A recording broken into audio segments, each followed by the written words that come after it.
Pokok bangsa itu adalah kita. Emilia Hussein.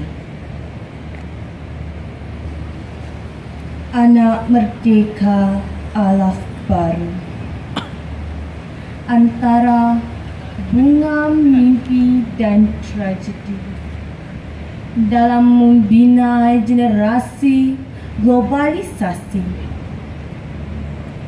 Bukanlah semudah mencipta cerita kosong di kedai kopi atau membiarkan bangsa kita dijajah lagi.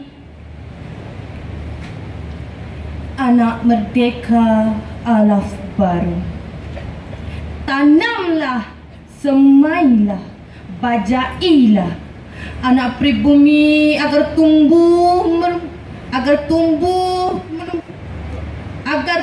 tinggi demi generasi dan agama, mentafsir wawasan, membina jati diri, meraih akar dalam tunjang diri, menegak pohon yang merendangkan dedaun semangat.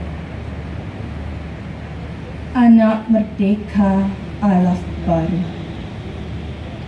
siramkanlah falsafah minda, jangan biarkan kering dan mati, kerana pokok bangsa itu adalah serumpun, kerana pokok bangsa itu adalah kita yang merdeka. Sekian, terima kasih.